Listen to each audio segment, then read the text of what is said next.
Bénis ces moments pour la seule gloire de ton nom, parce que tu es celui qui nous parle à chaque instant et tu veux que nous puissions réaliser cette grâce en nous, une parole certaine parce que tu es puissant.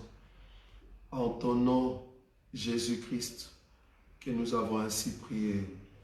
Amen. Amen. Amen. Nous allons prendre nos Bibles rapidement. Nous allons prendre nos Bibles. Nous sommes dans le livre de 1 Thessaloniciens. 1 Thessaloniciens, chapitre 4.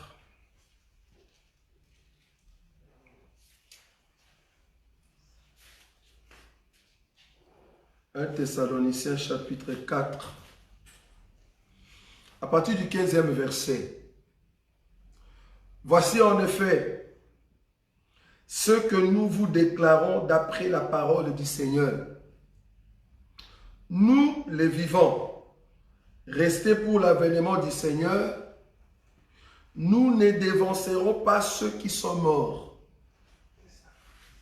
Car le Seigneur lui-même a un signal donné à la voix d'un archange et au son de la trompette de Dieu, descendra du ciel et les morts en Christ ressusciteront premièrement. Ensuite, nous les vivants qui serons restés, nous serons tous ensemble enlevés avec eux sur des nuées à la rencontre du Seigneur dans les airs. Et ainsi, nous serons toujours avec le Seigneur. 1 Corinthiens chapitre 15. Nous allons prendre une écriture ici. 1 Corinthiens chapitre 15. Le verset 51. 1 Corinthiens 15, le verset 51, c'est presque la même pensée de ce qu'on a lu dans le livre de 1 Thessaloniciens. 1 Corinthiens chapitre 15, à partir du verset 51. Voici, je vous dis un mystère. Nous ne mourrons pas tous, mais tous, nous serons changés. En un instant, en un clin d'œil, à la dernière trompette, la trompette sonnera et les morts ressusciteront incorruptibles et nous serons changés. Car il faut que ce corps corruptible revête l'incorruptibilité et que ce corps mortel revête l'immortalité. Lorsque ce corps corruptible aura revêtu l'incorruptibilité et que ce corps mortel aura revêtu l'immortalité, alors s'accomplira la parole qui est écrite. La mort a été engloutie dans la victoire. Ô mort, où est ta victoire? Ô mort, où est ton aiguillon? L'aiguillon de la mort, c'est le péché. Et la puissance du péché, c'est la loi. Parole du Seigneur. Amen. Depuis le mercredi, nous avons commencé ce que nous avons appelé la résurrection des morts. Nous avons dit que la résurrection des morts, c'est au fait un peuple qui marchait avec le Seigneur. Après avoir été frappé par n'importe quelle maladie, et que tu meurs, bibliquement parlant, tu n'es pas mort. Bibliquement parlant, tu dors. Pourquoi? Parce que ton esprit avait déjà reçu ce que nous appelons la résurrection. C'est quoi la résurrection de l'esprit? C'est le fait que nous étions sur terre. Dieu nous avait envoyés sur terre et que nous étions dans le péché. Parce que le péché, c'est ça la mort. Nous étions dans le ténèbre. Maintenant, il fallait que Jésus puisse manifester ce qu'il a fait à la croix pour son peuple qu'il a acquis par le prix de son sang. C'est-à-dire Avant la fondation du monde, il nous avait déjà connus. Depuis que le Seigneur nous a connus, alors que quand nous sommes venus dans le monde, il nous a envoyé sa parole. Nous avons accepté sa parole. Par sa parole, nous qui étions des pécheurs, par sa mort à la croix, les péchés ont été, au fait, enlevés. Pourquoi? Parce que nous ne sommes plus dans la condamnation du péché, nous ne sommes plus dans la condamnation de la mort. Ici, dans 1 Corinthiens, on dit l'aiguillon de la mort, c'est le péché. Et la mort, c'est en fait dans la loi. Donc, on comprend que celui qui pêche, c'est parce qu'il y a une loi quelconque. Or, nous, étant donné que nous sommes dans la grâce, nous ne tombons plus dans ce péché-là. Pourquoi? Parce que le Seigneur a enlevé la puissance du péché. Le Seigneur nous a enlevé pour qu'on ne puisse pas tomber. Donc, du coup, nous sommes un peuple mis à part. Donc, par l'Esprit, le fait qu'on a accepté la vie de Jésus en nous, nous ne tombons plus, nous ne sommes plus dans le péché. Dieu a enlevé la condamnation qui résidait sur nous. Donc, du coup, nous passons de la mort à la vie. Vous voyez ça? Ça, c'est spirituel. Tous ceux qui sont en Christ et Jésus ne mourront plus. Pourquoi? Parce qu'ils sont passés de la mort à la vie par rapport à Jésus-Christ. Parce que nous nous sommes identifiés à sa mort et nous sommes ressuscités quant à l'esprit. Bien que je peux mourir dans la chair, mais le fait que mon esprit a déjà subi ce qu'on appelle la résurrection spirituelle, vouloir ou pas, ma chair aussi va subir la même chose un jour. Même si je venais à mourir, le Seigneur va me réveiller. Ça va? C'est là-bas que nous avons touché, par exemple, la résurrection de Lazare. Nous avons dit, en réalité, ce n'est pas vraiment une résurrection. Parce qu'une personne qui est ressuscitée ne va plus mourir. La mort n'a plus le pouvoir sur cette personne-là. Or, vous êtes sincères avec nous que Lazare dans la chair aujourd'hui n'est plus. Mais nous croyons que Lazare, esprit, dort. Il nous attend avec tous les saints. Quand la trompette va sonner, nous allons monter ensemble. Donc, le Lazare qui dort sera ressuscité. Vous voyez? Sera ressuscité pour qu'on monte ensemble. Nous avons parlé d'Élisée. Par rapport à cet homme qui est tombé là où on avait mis Élisée. Les os d'Élisée avaient une vie. Les os d'Élisée possédaient encore le pouvoir de la vie. Or, nous avons dit que la vie, c'est la lumière. La vie, c'est la parole. Par rapport à Jean chapitre 1er, à partir du 1er verset. Donc, Élisée qui est mort, c'était sa chair qui était partie. Mais les os étaient encore là et les os possédaient encore la vie. Or, les os seuls ne peuvent pas s'élever et commencer à marcher. Sinon, tout le monde va fuir. La vie, la parole, cherchez une chair. Il faut que la parole se fasse chair. Est-ce que vous voyez ça? Maintenant, la vie, la parole, cherchez une chair. L'homme qu'on a amené, la Bible n'a pas donné son nom, cet homme qui était mort avait la chair. Alors, en contact avec la vie, avec les os d'Élisée, c'est la vie d'Élisée qui était dans les os, qui est entrée dans la chair de cet homme a repris vie. Cet homme est revenu dans la vie. Or, si on demande, c'est quelle vie qui est dans cet homme? Ben, c'est la vie des os. Les os de qui? D'Élisée. Donc, c'est Élisée qui a repris vie. Vous voyez ça? Ça, c'est dans la révélation. Donc, toute personne qui touche les os, parce que les os, en réalité, bibliquement parlant, veut dire le fondement. Quand on dit les os dans la Bible, veut dire le fondement. Or, c'est dans les os qu'il y a la vie. Toute personne qui respecte le fondement, tout chrétien qui marche selon le fondement des prophètes et des apôtres, l'enseignement des prophètes et des apôtres, parce qu'il n'y a qu'un seul fondement. On n'a pas deux fondements, il n'y a qu'un seul fondement. Et le fondement en question, c'est Christ. Donc, les os qui étaient dans la terre, en réalité, c'était le fondement qu'on appelle Christ. Mais Christ cherchait une chair. Vous voyez ça? Christ cherchait un corps.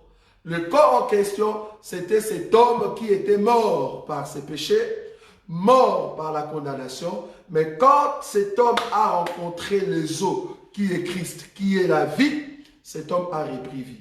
Or, cet homme, c'est comme j'avais dit la fois passée, c'est toi et moi. Amen. Parce qu'en Christ Jésus, nous étions morts et quand nous avons rencontré le fondement, quand nous avons rencontré la parole qui nous consolide, qui nous donne la force, qui nous donne la joie de marcher avec assurance, alors nous avons la vie. Plus jamais nous n'allons plus mourir parce que nous avons rencontré le véritable Élisée. J'avais dit que Elisha veut dire celui qui sauve. Donc Jésus nous a sauvés de la mort et nous sommes aujourd'hui vivants. Ça va? Ça c'était ce qu'on a dit dans l'introduction. Alors aujourd'hui nous voulons voir l'enlèvement de la Vierge sage. L'enlèvement de la Vierge sage ou soit la résurrection de la Vierge sage. Pourquoi nous avons dit la résurrection de la Vierge sage? Nous voulons l'expliquer. Je vais prendre une écriture. Je suis dans les livres de Genèse. Je l'avais au fait épinglé hier, mais nous ne sommes pas entrés en détail. Genèse. Genèse chapitre 2. Remarquez cette écriture avec nous. Genèse chapitre 2.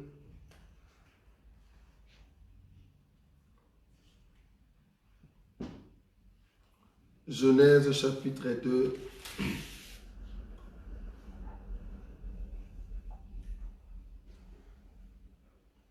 Je commence à partir du verset 18.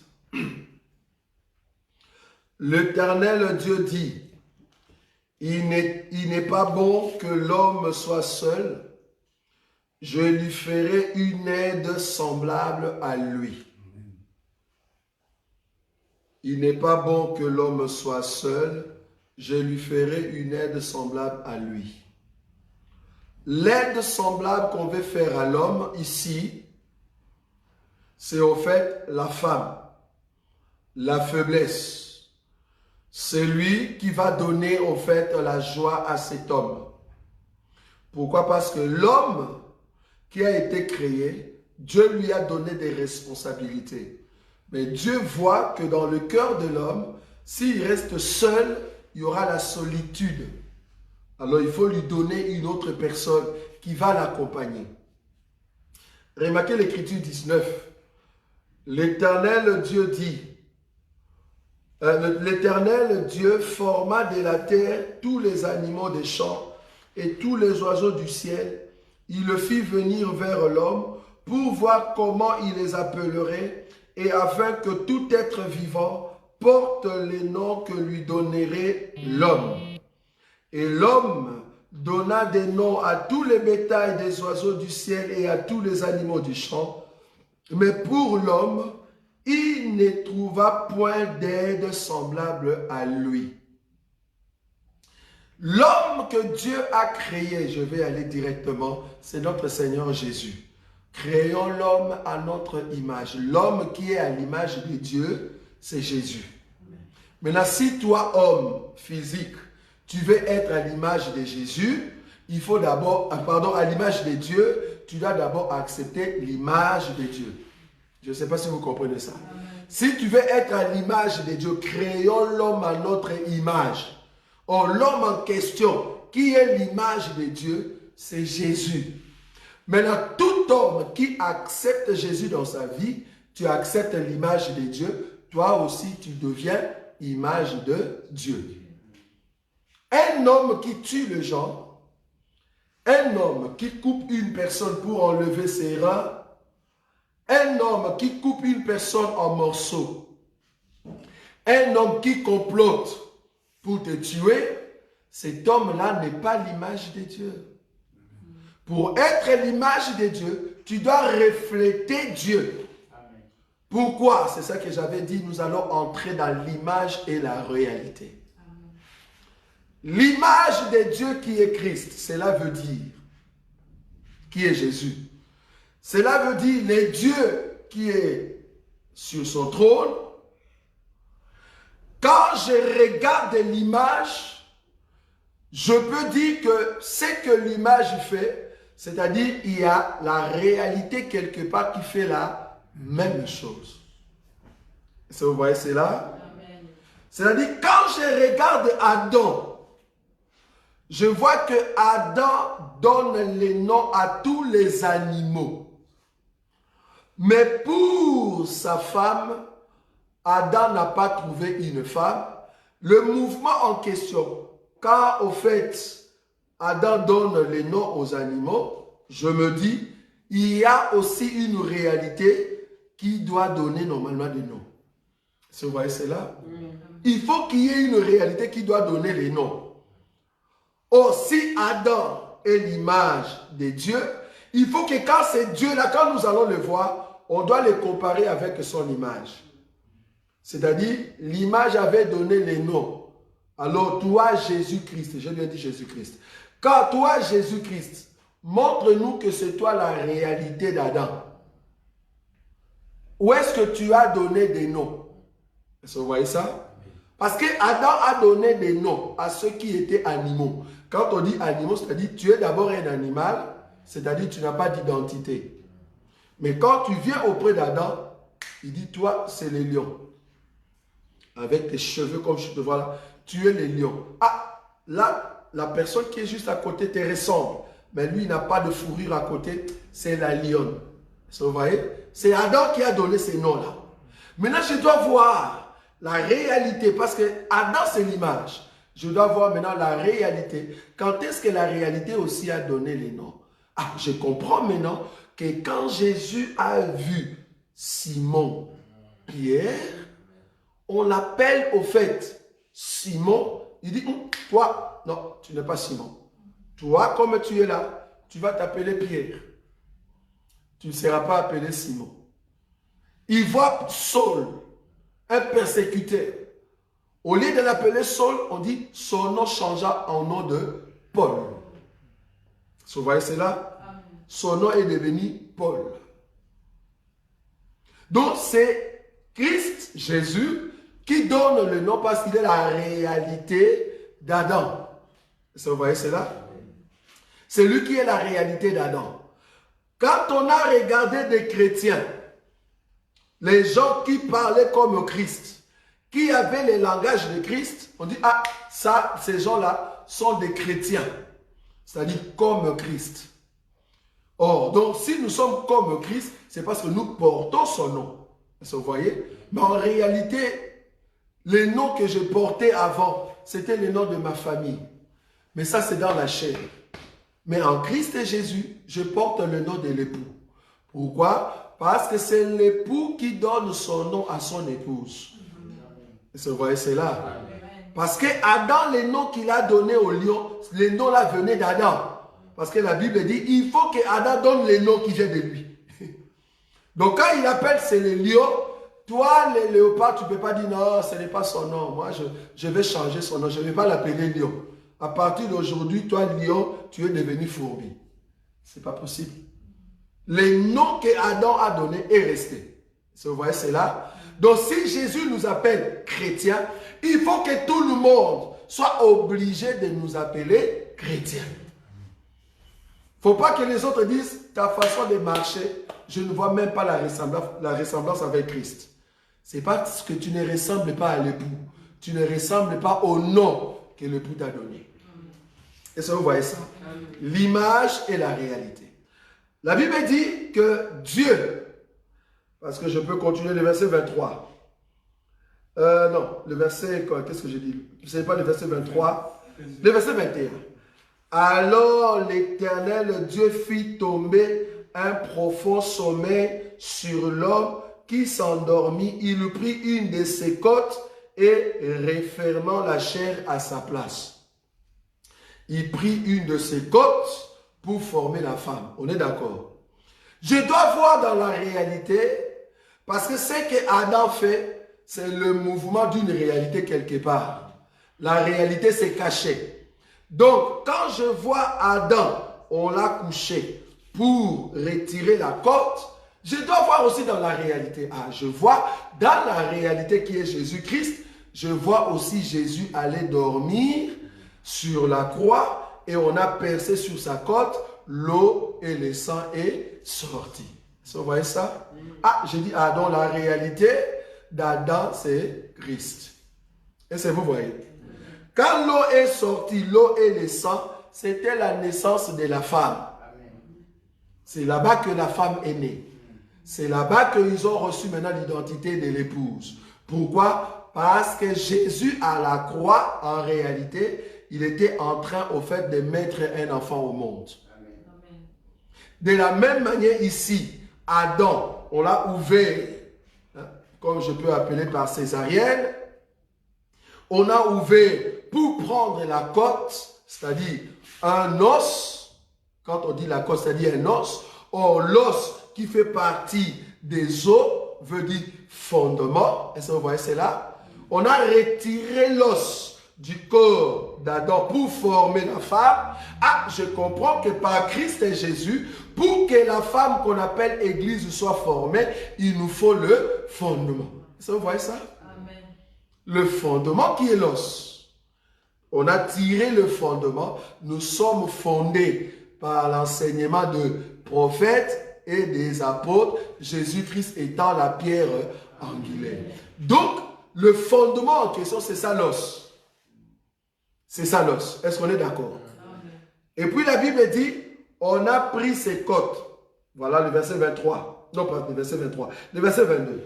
L'Éternel Dieu forma une femme de la côte qu'il avait prise de l'homme et il l'amena vers l'homme. Si je vois que l'image qui est Adam, on a pris une côte, on a formé Ève, qui est aussi une image, je dois aussi voir dans la réalité une femme qui sort de la réalité et qu'on forme aussi cette femme et on doit aussi l'amener à Adam le véritable. Parce que Ève ici, après, il faut l'amener à Adam. Est-ce qu'on est d'accord? Donc je dois aussi voir aussi une femme qui est réelle de Ève, qu'on doit aussi amener à Adam le véritable. Or, la côte qu'on a enlevée, j'ai bien dit ici, c'est le fondement, l'enseignement que nous avons des prophètes et des apôtres. Dieu nous forme chaque année, chaque jour, nous qui sommes la femme de Dieu. Maintenant, quand nous serons complets, est-ce que vous voyez? Amen. Parce qu'aujourd'hui, comme nous sommes là, la partie qui est sur terre, ce n'est pas la totalité de Ève. Parce qu'il y a une partie de Ève qui dort. Est-ce que vous voyez? C'est pour cela que je dis, Dieu forme Ève morceau par morceau. C'est-à-dire, Dieu va te prendre, il va te parfaire. Il te donne la beauté qu'il faut, il te met de côté. C'est-à-dire, il vient là où il avait posé Ève. Parce que par la réalité, je peux voir comment Dieu a créé Ève. Dieu qui avait formé l'homme de la poussière, pour former maintenant Ève, il a au fait mis une forme. Il prenait chaque morceau, il rajoutait sur la côte. Est-ce que vous voyez? Donc la côte est là, il commençait à rajouter chaque morceau. Il rajoute les yeux, il rajoute les nez, il rajoute les mains, il rajoute jusqu'à ce qu'arrivé au pied, il prend le dernier morceau qui est le pied, il le met et puis il dit à la femme, lève-toi. Et la femme s'est levée, va vers Adam. Est-ce que vous voyez cela? De la même manière que Dieu a créé Ève, morceau par morceau, aujourd'hui, Dieu nous crée morceau par morceau. C'est-à-dire, il te donne la parole, quand tu es dans la maturité, il te met de côté. Tu te reposes dans le sein d'Abraham. Or, dans le sein d'Abraham, c'est la forme que Dieu a donnée à Ève. Et là-bas, Dieu nous rajoute jusqu'à ce que la forme sera complète, presque complète. Alors Dieu va prendre la forme qui est encore vivante. Il va le parfaire. Il prend le dernier morceau. Il vient rajouter dans le corps la masse qui est déjà dans le sein d'Abraham. Et puis du coup, la femme se lève pour aller vers qui? Vers Adam. Et ça, vous voyez, c'est là. Si Ève est partie vers Adam, nous, l'Église, nous irons aussi vers Christ. Amen. Par quoi? Par l'enlèvement. Or, lors de l'enlèvement, qu'est-ce qui va se passer? La Bible dit, le Christ descendra du ciel, il viendra non pas sur terre, il va rester dans les airs, et nous qui avons Christ, est-ce que vous voyez? Nous allons monter comment? À la rencontre de l'époux. Ah, donc c'est Ève qu'on a ramené vers Adam. Est-ce que vous voyez cela? Le même mouvement qu'on a pris Ève pour le ramener vers Adam, c'est le même mouvement que nous, Église, nous serons ramenés vers Christ. Amen. Et c'est comme ça que nous serons avec lui l'éternité à l'éternité. Donc, le mouvement d'Adam explique la réalité qui est Christ et son Église. Et vous avez vu ça? Amen. Ok. Pourquoi j'ai pris cette écriture? C'est pour vous montrer que la masse qui se repose n'a pas encore reçu la vie pour la résurrection. Pour que la masse qui se repose reçoive la vie pour la résurrection, il faut que le reste qui est sur terre bénéficie de la dernière trompette. Et vous voyez, quand la dernière trompette sonnera, ceux qui sont là, qui ont reçu la puissance, va faire de sorte que la masse qui dort encore se réveille et nous serons changés. Quand on dit nous serons changés, c'est-à-dire nous quittons le corps corruptible. Mais quel corps nous allons avoir? C'est ça le problème. Quel corps nous allons avoir? Parce que ceux qui dorment, ils sont devenus spirituels. Ils doivent sortir de là. La Bible dit, nous ne dévancerons pas ceux qui sont morts. En d'autres termes, nous ne pouvons pas aller avant eux. Sinon, si nous sommes le pied, c'est le pied qui va monter. C'est-à-dire, Ève va monter. Donc, la partie qui reste montera sans pied. C'est d'abord le pied qui arrive au ciel. Est-ce que vous voyez? Parce que Ève, c'est tout un corps. Il faut que Dieu rajoute le corps dans la masse qui dort. Je ne sais pas si tu vois là où je suis. Dieu doit rajouter la masse qui dort avec la masse qui est encore vivante ou vivante. C'est comme ça que Dieu va les mettre ensemble. Alors là, Ève est complète. Alors Ève peut maintenant monter à la présence de son époux qui est le Christ. C'est comme ça que nous allons monter. Mais remarquez, avant que Ève soit complète, il y a cette masse d'abord qui dort. Donc, dans la puissance de la trompette, je souligne, c'est alors que les morts vont ressusciter. La trompette en question, c'est la trompette ce n'est pas la trompette des rassemblements, c'est la trompette de départ. Il faut comprendre que nous avons actuellement dans la Bible deux trompettes. Nous avons la trompette pour les rassemblements et nous avons la trompette pour les départs. Aujourd'hui, nous prêchons en ligne pour les bien-aimés qui nous suivent. Nous prêchons sur YouTube. Nous disons aux gens, abandonnez le péché. Venez à Jésus. Venez en Christ et Jésus. Là où nous prêchons Jésus dans la profondeur. Venez nous rejoindre. Là où Jésus est prêché dans sa totalité. Ça s'appelle sonner de la trompette pour rassembler. C'est la première trompette. La Bible l'appelle sonner sans éclat. C'est pour cela qu'il n'y a pas beaucoup d'éclat. Nous prêchons calmement. Les francs-maçons, ils peuvent voir notre vidéo. Ils passent. Parce que ça ne sonne pas dans son cœur. Ça ne bouge pas dans ses pensées pour dire « Ah, je dois quand même aller rencontrer Jésus. » Parce que c'est sans éclat. C'est seulement ceux qui sont Israël qui viennent parce qu'ils savent. Ils ont reçu la recommandation que quand vous entendrez cette trompette-là, allez vous rassembler tout autour de l'agneau. Tout autour du cadavre. Parce que nous sommes des aigles, nous devons manger ce qui est le cadavre, c'est-à-dire Jésus-Christ. Donc, nous ne pouvons pas nous mettre ensemble s'il n'y a pas la trompette. Donc, la première trompette nous rassemble. Mais la trompette qu'on a citée ici, au son de la trompette, ça c'est la trompette pour partir. Ce n'est pas la trompette pour rassembler, non. C'est la trompette pour partir. Quand on dit la trompette pour partir, c'est-à-dire c'est une trompette puissante. C'est pour cela l'église de Dieu a commencé dans la puissance. L'église de Dieu montera dans la puissance. C'est pour ça que c'est ce que nous disons tout le temps. Nous ne pouvons pas monter au ciel si le monde ne sait pas que l'Église existe. Amen. Ils doivent savoir que l'Église existe. Parce que la trompette doit bouger. Parce que c'est le départ. Imaginez-vous le jour où Israël sortait de l'Égypte. Le départ. Ce jour-là, l'Égypte pleurait. Parce que Dieu a frappé tous les premiers-nés. Vous voyez cela?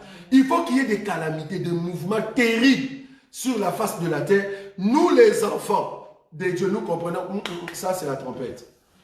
C'est-à-dire, faites attention, préparez-vous parce qu'on part très bientôt. Mais eux, ils sont encore dans l'erreur, ils ne savent pas encore.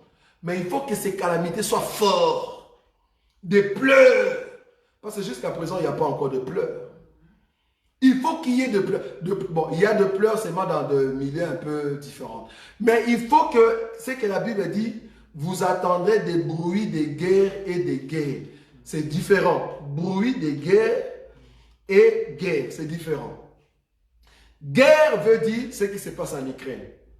Bruit des guerres veut dire les Russes. Ils viennent ici, ils commencent à tuer les Ukrainiens ici en Belgique. Je ne sais pas si vous avez compris. La guerre veut dire ce qui se passe en Ukraine, c'est-à-dire la Russie attaque directement l'Ukraine. Bruit de guerre veut dire, par exemple, le musulman se lève pour dire, nous allons commencer à mettre des bombes, commencer à tuer les gens. Vous avez vu, il y a eu une période où on a eu des bruits de guerre. C'est-à-dire, nous étions ici en Belgique ou en France, le pays est devenu comme si nous sommes en guerre, alors que nous ne sommes pas en guerre. Mais c'est le bruit des guerres. On commence à tuer les gens normalement. On met une bombe, les gens meurent. Les bâtiments s'écroulent. Ça, ce sont des bruits de guerre. Vous voyez? Ces choses-là doivent revenir. Et quand vous allez entendre ces choses et que le monde souffre comme ça, comprenez que nous, l'Église, nous partons. Parce que Israël, quand les voisins pleuraient leur premier-né, les Juifs, ils disaient, ils pleurent, nous on chante.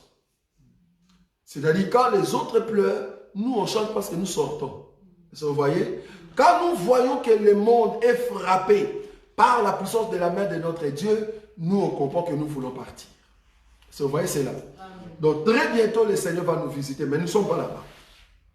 Donc on comprend que la masse qui dort, c'est ça qui va subir au fait la résurrection. Or, le peuple qui monte, c'est-à-dire c'est le peuple qui ne vont pas passer à la grande tribulation. C'est pour cela que je dis la résurrection de la Vierge sage.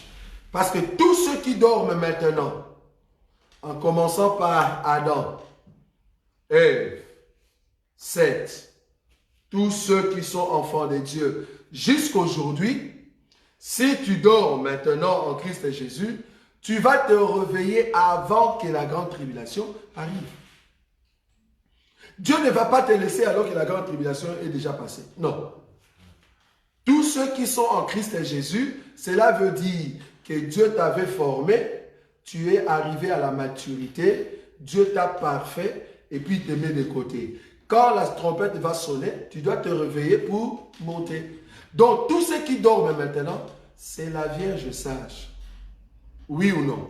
Oui. Voilà, c'est la Vierge sage. Pourquoi? Parce que quand elle va se réveiller, et nous qui sommes vivants, nous serons ensemble. C'est comme ça que nous montons. 1 Thessaloniciens, chapitre 4, à partir du verset 15, là où nous avons lu. Et 1 Corinthiens, chapitre 15, à partir du verset 51. Donc, nos corps vont changer. La corruptibilité va revêtir l'incorruptibilité. Vous voyez ça? Pourquoi? Parce que nous ne pouvons pas monter avec la chair. Mais nous monterons, comme j'avais dit la fois passée, c'est que l'ennemi voit en toi, les spirituels. C'est avec cet homme-là puissant qui est en toi, c'est comme ça que nous allons monter. Je me marteler ici, la partie de la Vierge sage qui dort, tous ceux qui étaient êtres féminins, ils ne vont pas monter comme des êtres féminins. La Bible l'appelle résurrection, mais cette résurrection-là, en réalité, ceux qui vont se réveiller, il n'y aura pas de femmes là-dedans. Pourquoi? Parce qu'ils vont sortir comme des esprits. Ils ne sortiront pas dans la chair. C'est pour cela que la Bible ne les mentionne pas comme la première résurrection. Non, la Bible l'appelle seulement résurrection. Donc résurrection 0. Pourquoi? Parce qu'en réalité, ces gens-là ne vont plus vivre sur... Enfin, ils ne vont pas vivre sur la terre après leur résurrection. Non. Ils seront ressuscités, mais spirituels. Du coup, eux, en sortant de la terre, ou soit du sein d'Abraham, nous qui sommes vivants, nos corps changent, nous devenons directement spirituels. C'est-à-dire, si j'étais à côté d'une sœur, la sœur n'est plus la sœur. J'ai été étonné de voir, on nous a montré un film qui montre un peu l'enlèvement de l'église. Et dans le film, on nous montre, bon, je comprends l'idée, hein, on comprend l'idée, mais on nous montre que le sœur qui montait, soi-disant, Jésus était au-dessus. Alors il montre, mais on voit que ça c'est vraiment une femme, ça c'est vraiment énorme. Non, ça ne va pas se passer comme ça. Quand nous allons monter, il n'y aura pas de femmes, il n'y aura pas des hommes. Amen. Nous serons montés comme des esprits, fils. Ceux qui dorment, ils ne vont pas ressusciter comme femmes, êtres féminins. Non, il n'y aura pas de femmes là-dedans. Ceux qui vont ressusciter leur corps, la chair en réalité, ça ne sera plus cette chair. Directement, c'est le spirituel. Du coup, il nous montre avec le corps spirituel et nous formons un seul corps. Nous montons comme Ève, c'est-à-dire le peuple de Dieu que Dieu a acquis par le prix du sang. C'est là-bas que nous montons comme fils. Il n'y aura pas de femmes, il n'y aura pas d'hommes physiques. C'est vraiment des esprits que Dieu a acquis par le prix de son sang. Donc, la résurrection 0, que j'avais dit le jour de l'introduction, la résurrection 0, c'est la résurrection de la Vierge sage. La Bible l'appelle la résurrection. Quand est-ce que cette résurrection aura lieu? La résurrection aura lieu avant que la bête puisse prendre le pouvoir sur toute la terre. C'est-à-dire avant que la bête puisse se manifester. Je vais prendre une écriture et c'est là-bas que nous allons terminer aujourd'hui. Remarquez cette écriture. Est-ce que je peux le trouver? Alors,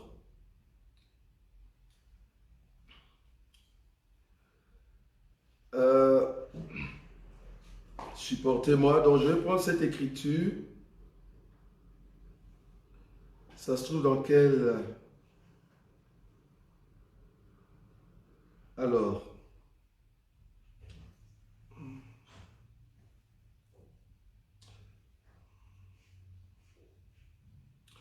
2 Thessaloniciens, chapitre 2. 2 Thessaloniciens, chapitre 2, le verset 5 jusqu'à 8. Ne vous souvenez-vous pas que je vous disais ces choses lorsque j'étais encore chez vous? Et maintenant, vous savez ce qui les retient, afin qu'ils ne paraissent qu'en son temps. Parce que si vous montez au-dessus, je peux commencer à partir du verset 3. Que personne ne vous séduise d'aucune manière. 2 Thessaloniciens chapitre 2 à partir du verset 3. Que personne ne vous séduise d'aucune manière, car il faut que l'apostasie soit arrivée auparavant.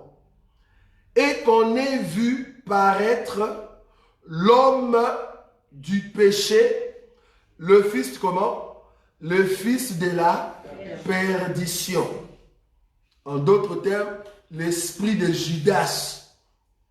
L'homme qui va incarner l'esprit de fils de la perdition. Verset 4. L'adversaire. Quelqu'un qui se dit adversaire, c'est parce que toi, tu as un niveau et lui aussi, il dit, moi aussi, j'ai le même niveau. Je vais au fait te faire comme si je combattais avec toi. L'adversaire qui s'élève au-dessus de tout ce qu'on appelle Dieu ou de ce qu'on adore. jusqu'à s'asseoir dans les temples des dieux, se proclamant lui-même Dieu. 5. Ne vous souvenez-vous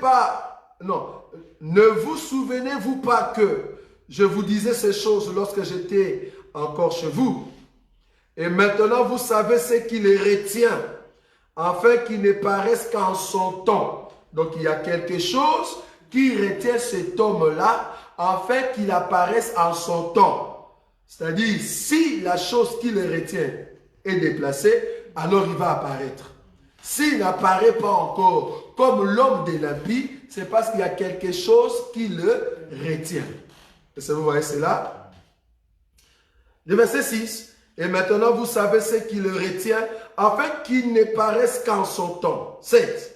Car les mystères de l'iniquité agit déjà.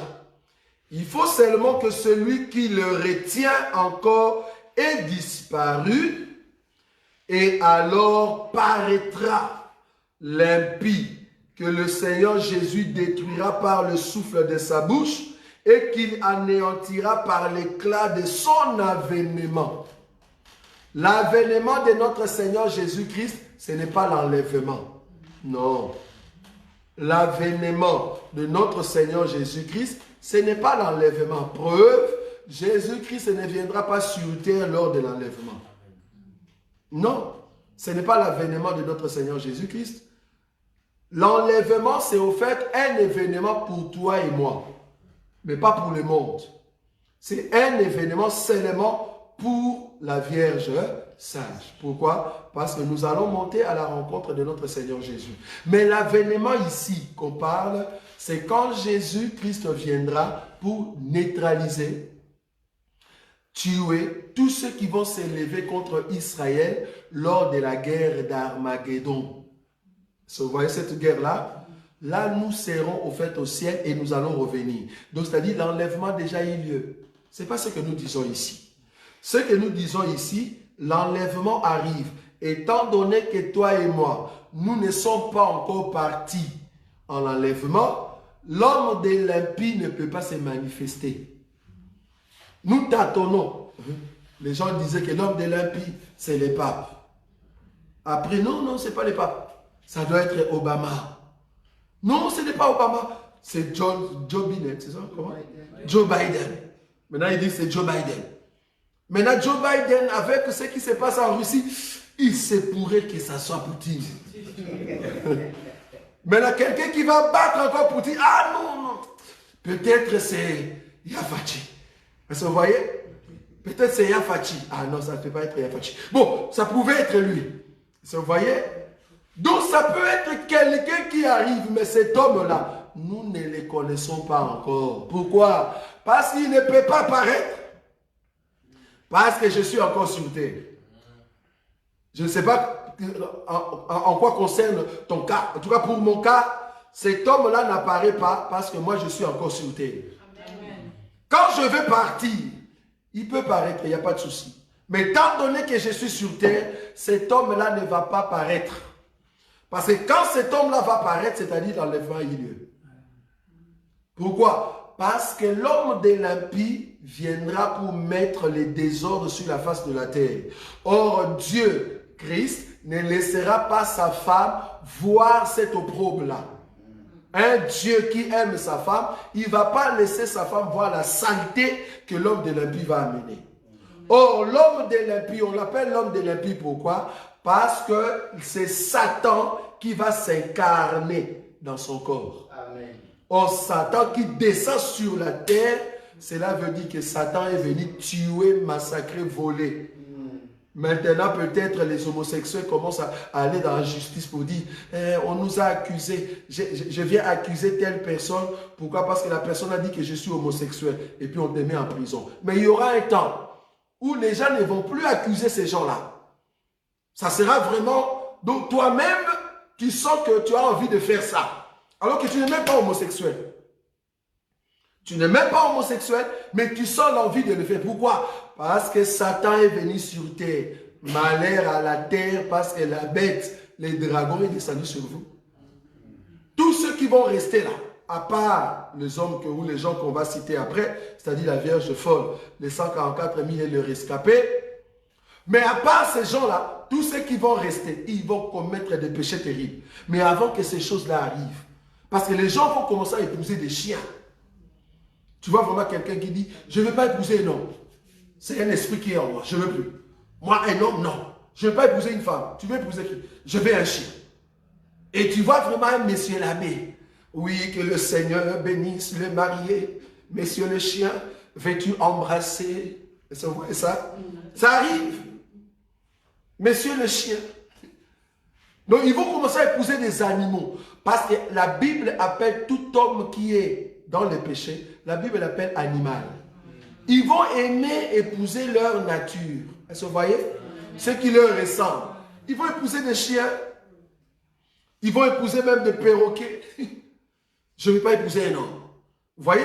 Parce que c'est l'immoralité qui va frapper la terre.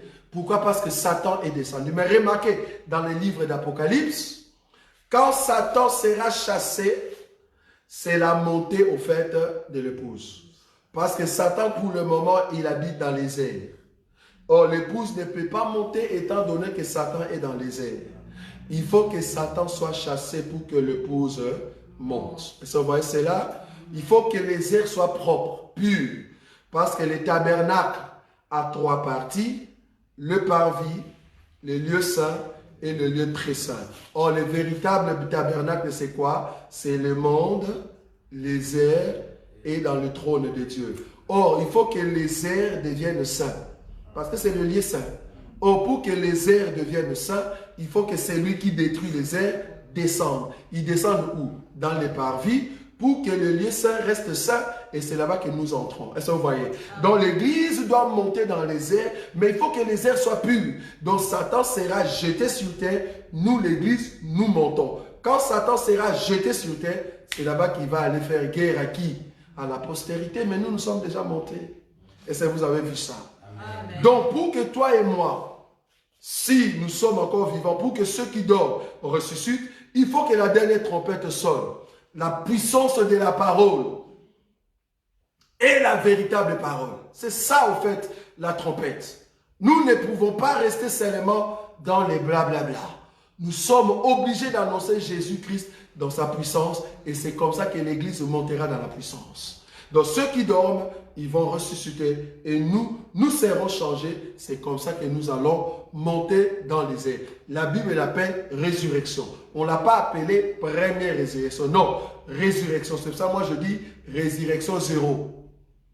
Mais vous allez voir que la première résurrection va venir et la deuxième résurrection. Mais ici, nous sommes seulement à la résurrection. La résurrection, c'est pour la Vierge sage qui va monter avant l'enlèvement, avant que Israël puisse recevoir la grâce. Il faut que toi et moi, nous puissions rentrer auprès de notre Papa. Est-ce que vous avez compris cela? Amen. Tendre Père, nous avons compris ce que tu nous as donné. Tu nous as accordé cette parole pour que nous soyons forts. Méditez cette parole parce que tu nous prépares à rentrer à la maison. Nous avons compris cette résurrection qui se prépare. Parce que nos frères qui dorment, oh Dieu, bientôt, ils vont se réveiller. Et nous serons changés pour monter avec eux ensemble dans les airs à ta rencontre. Parce que tu nous attends, oh Dieu, pour que nous puissions te voir face à face. Tel que tu es, tel que nous serons lors de l'enlèvement, quand nous verrons ta face. Tu vas nous donner ta face, ta gloire, ta beauté, parce que tu vas enlever le ride et les taches qui est dans la vie de la femme que tu as aimée. Bénis ton peuple, donne-nous cette parole à chaque instant pour que nous soyons réconfortés à chaque moment pour la seule gloire de ton nom.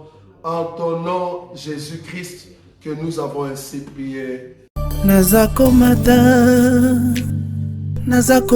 ngai, nazakomata ngai, nga nazakomata.